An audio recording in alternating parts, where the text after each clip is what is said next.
1960 Iran, Iraq, Kuwait, Saudi மற்றும் Venezuela ஆகிய நாடுகளால் தொடங்கப்பட்ட ஒபெக் அமைப்பு உலக எண்ணெய் சந்தையில் ஒரு தவிர்க்க முடியாத சக்தியாக விளங்கி வருகிறது. மேற்கத்திய நிறுவனங்களின் பிடியிலிருந்த எண்ணெய் வளங்களை மீட்டு விலையை நிர்ணயிக்கும் மத்திய வங்கி போல செயல்படுவதே இதன் நோக்கம்.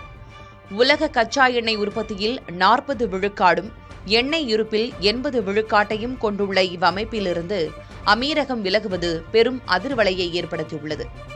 தனது உற்பத்தி திறனை 50 லட்சம் பேரல்களாக உயர்த்த $150 பில்லியன் முதலீடு செய்துள்ள அமீரகத்திற்கு அதிக லாபம் ஈட்ட ஒபெக்கின் கட்டுப்பாடுகள் முட்டுக்கட்டையாக உள்ளன.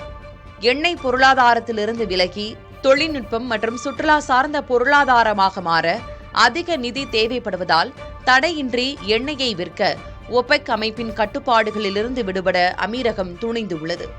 மேலும் சமீபத்திய அமெரிக்க ஈரான் போர்ச்சூழலில் தனது தேசிய நலனை பாதுகாக்கவும் இந்த முடிவு அவசியம் என அமீரகம் கருதுகிறது.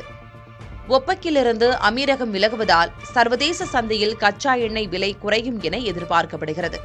இது இந்தியா போன்ற இறக்குமதி நாடுகளுக்கு பெரும் லாபமாகவும் சவுதி போன்ற நாடுகளுக்கு பின்னடைவாகவும் அமையும். பல தசாப்த கால ஒபெக்கின் ஆதிக்கத்தை சரிக்கும் வரலாற்று மாற்றத்தின் தொடக்கமாக இது பார்க்கப்படுகிறது.